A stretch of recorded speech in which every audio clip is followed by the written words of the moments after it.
Bem, isso aqui é o Dr. Flávio. Ele tem uma esplêndida carreira. Ele é diretor. Ele pediu algumas particularidades da parte dele. Ele pediu para eu o preservar, porque depois de eu insistir tanto requerendo essa entrevista com ele, e depois de ouvir tantas negativas, finalmente ele me cede essa oportunidade honrosa de entrevistá-lo. Ele é gerente de uma das maiores empreendedoras aqui do Brasil. Dr. Flávio, é um prazer enorme. Desde antemão já agradeço por essa entrevista. Bem, eu particularmente estou aprendendo muita coisa com ele, né?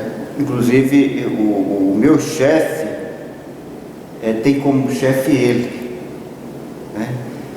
E enfim, até o meu chefe desafiou, duvidou que eu conseguisse dele essa honrosa entrevista. Finalmente está aqui provando que eu consegui, finalmente, depois de ouvir tantas negativas da parte dele, mas insistir tanto que ele deve ter percebido assim: bom, é melhor eu ceder essa entrevista e aí fica livre desse camarada. Doutor Flávio, eu não vou, como o senhor me pediu, eu não vou preservar alguns sigilos, né, da parte aí da empresa que você atua. Para chegar ao nível, né, uma posição hierárquica dessa empresa que o senhor atua hoje, qual que é o segredo?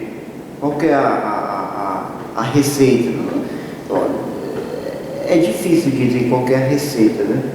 Mas, a grosso modo, qual que é o caminho para se iniciar? O meu bom dia a todos. Bom dia, Oliveira. Obrigado pela oportunidade dessa entrevista. Nós sabemos. Aqui no canal que eu tenho no YouTube, sou conhecido como Jonas Oliveira. Muito bom. No entanto, aqui na empresa, eles me conhecem por Oliveira. Então, sou Jonas. É muito importante que o senhor falou. Primeiramente, um bom dia a todos, né? A nossa carreira, ela sempre, antes de falar de uma carreira, acho que primeiramente nós temos que falar do dinamismo, do empreendedorismo, da educação, que é primordial, né? É o fundamental numa sociedade, a educação. É a base de tudo, né? O conhecimento, os detentores do conhecimento. A gente poderia falar hoje em dia que o conhecimento é como uma pedra preciosa, como um diamante,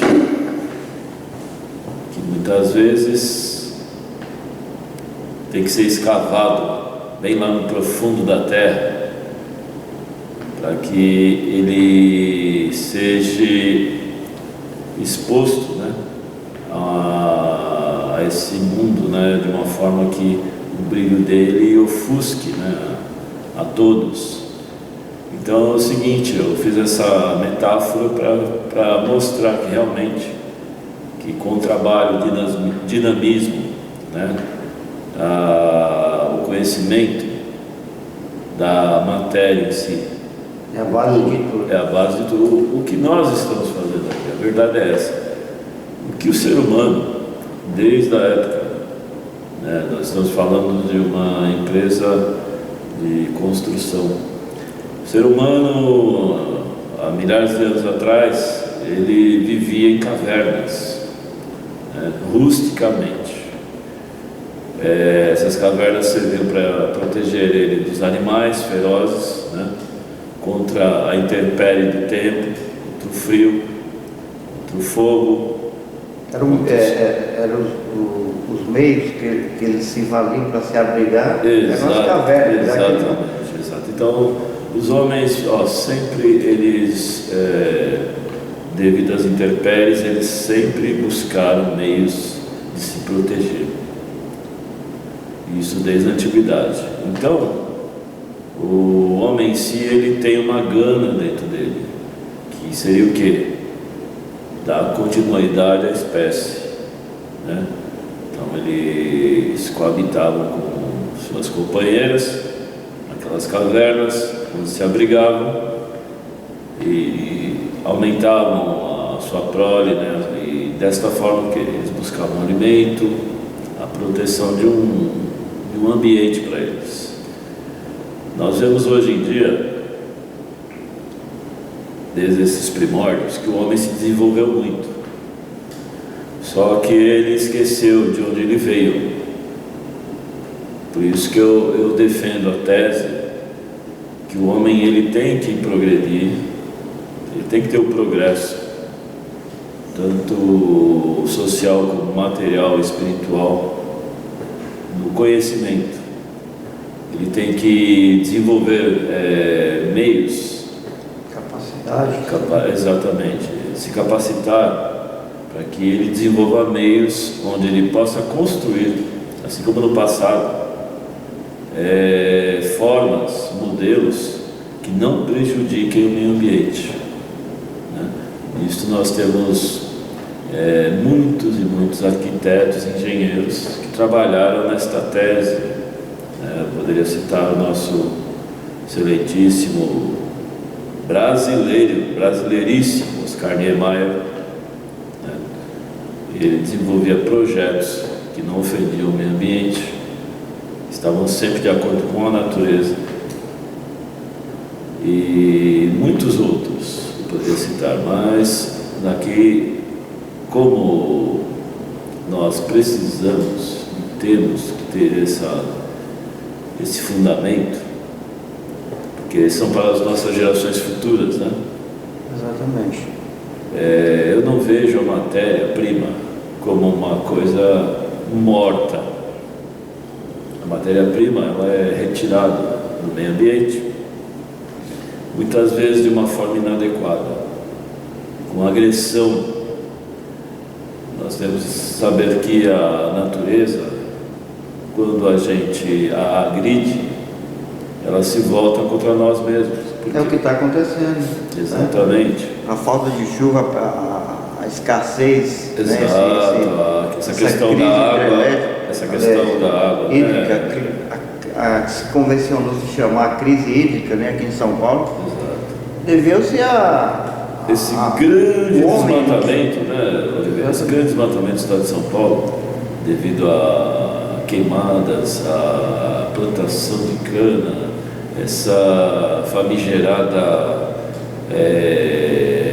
produção de álcool a todo custo, a todo vapor, onde muitas florestas nativas nossas foram derrubadas. E as consequências a gente está observando. Exatamente. Agora, né? E sofrendo na pele agora. Porque muitas vezes o pessoal, poxa, mas por que essa falta de água? É muito fácil você falar sobre isso, porque com a derrubada da madeira, né, isso aconteceu já desde a época da colonização do Brasil, né, que acabaram com a madeira do Brasil inteiro. Quer dizer, a água ela fica infiltrada dentro da madeira. Quando você corta uma madeira, você está quebrando um ciclo, né? Porque aquela água ela está dentro da madeira, que é evaporada pelas folhas, né? Essa água volta de novo para a atmosfera, depois ela é devolvida à própria árvore e à natureza. Quando houve o corte da árvore, muitas árvores foram cortadas no país. O que está acontecendo para a pecuária, para a agricultura? Esse corte de árvore justamente ia fazer o quê? Com que essas caixas d'água ambientais, caixas d'água verdes, né, que a gente pode falar, que eram caixas d'água, né, elas foram cortadas, né, e o que aconteceu com essa água? foi o quê? As madeiras foram dizimadas, literalmente. Né? O solo ficou pobre, estéril, e não tinha mais essas caixas d'água, né? Com a sombra, né? Com as suas folhas, para proteger o solo. Então o solo começou a ficar com a erosão, né? Muitas vezes essa questão da areia, né? Está invadindo as cidades, muitos lugares litorâneos, a areia já está invadindo. Quem garante que o nosso país também, daqui a alguns anos, vire um deserto igual ao do Saara?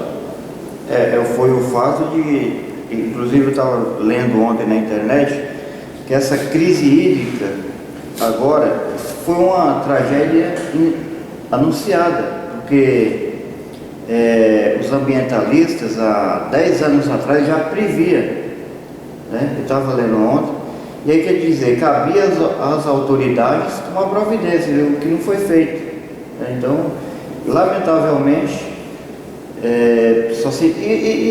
eu estava vendo os jornalistas e tudo mais, eles começam a dizer, olha, e pegar no pé das autoridades, não sei o quê, mas eles mesmos são cúmplices, à medida que eles só protestam, só pegam no pé, só começam a coxar mesmo na hora que o bicho está pegando. Quer dizer, tinha que ter tratado isso aí, tinha que ter se manifestado a imprensa antes, né? Nós sabemos disso aí porque a gente até, como construtores, não são formadores de opiniões, mas realmente aqueles que põem a mão na matéria. Então eu acho que todo empresário ele tem que ter essa visão, né? Mesmo que ele vai retirar a matéria da natureza, mas ele tem que ter a noção. Vamos supor, ele vai empresário de celulose, vai para a fábrica de papel. Então o que acontece? Ele vai tirar a madeira in natura da natureza, mas ele vai ter que fazer o replantio. Essa é a cultura ambientalista. Os nossos companheiros aí que estavam nessa luta ambiental já há muitos anos, né? E sempre falaram sobre essa questão ambiental, né? Dos gases na atmosfera, dióxido de carbono, né? Esses metais pesados na atmosfera, devido à poluição, né? Das fábricas, dos carros. Eles sempre falaram, sempre denunciaram vazamento de óleos nas petrolíferas, no meio do oceano. E o pessoal não se deteve a essas informações, né? Eles achavam que não, eles estavam fazendo uma situação de alarme, que não poderia ocorrer futuramente, mas é o que está acontecendo hoje, né? O planeta está sendo... Muitos motores tem essa questão da CFC, me desculpa, eu estou um pouco... Não, sem problema. Precisando um pouco de água, né? Mas, você vê, né, pessoal? O ser humano precisa de água. Cadê a menina? Deixa ela tranquila, daqui a pouco a gente vai tomar essa água. Mas para vocês verem, pessoal, nós chegamos a temperatura humana, ela chega a um limite, né? E uma hora você vai precisar de água. Não importa se você daqui 1 minuto, 10 minutos, 1 hora, É tanto que quando... um dia, né? É tanto que quando os cientistas eles mandam essas máquinas para inspecionar foguetes para inspecionar, né? nosso universo, é o universo. A primeira coisa que eles procuram para saber se aquele planeta É habitável é a água. Exato. Como obter água, né? Como obter água, porque a água Água é vida, gente. Água é vida. Mas você continua precisando de água, então presta atenção, você que está aí. A água, infelizmente, ela está acabando. Então, o primordial, seja construtor, seja comerciantes, né? Que nós trabalhemos de uma forma coesa, de uma forma inteligente, racional, para preservar esse bem maior do nosso meio ambiente, que é a água. Sem água não existe vida. Então era só isso que eu queria falar. A construção do nosso país é importantíssima. Muitas vezes vocês não entendem, mas no futuro as construções vão ter que sair do solo, então vão ter que ir para a água, porque o solo vai estar contaminado de uma tal forma que somente no ambiente aquático nós vamos ter que ter habitações marítimas. É a pura verdade, gente. Nós vamos ter que ter habitações marítimas. Por causa do quê? Os tsunamis, as invasões da água do mar, né? Futuramente essas águas vão subir pelo derretimento da camada de gelo, né? Vai subir e nós vamos ter que ir para o mar. Muitas vezes vocês viram filmes a respeito disso. E Hollywood é incrível, né? E passar filmes futuristas de coisas que vão realmente acontecer, né? Se você pega Star Wars, antigamente, sobre aquelas imagens que a gente tinha. Exatamente, que hoje se vê, né? Então eles têm uma Star Trek, né? Exatamente. Você Então, fazer celular na década de 60, né? Apesar de que eles recorrem ali aos próprios cientistas na época, por exemplo,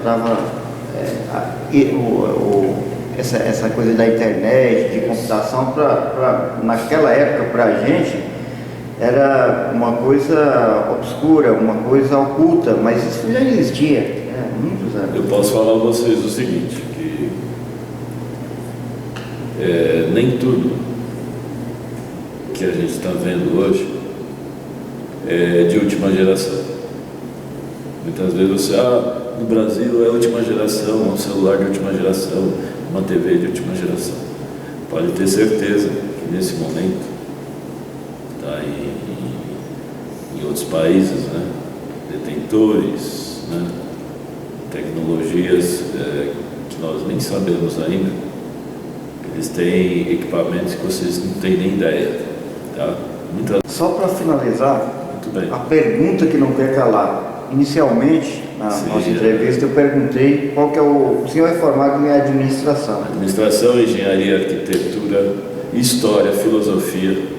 Então, eu gostaria de, assim, no tocante à área que o senhor atua, progrediu, chegou a essa honrosa posição, né, dentro desse complexo de posições que a Cyrela compõe, né, em todo o seu sistema, em todo o seu complexo de funcionamento.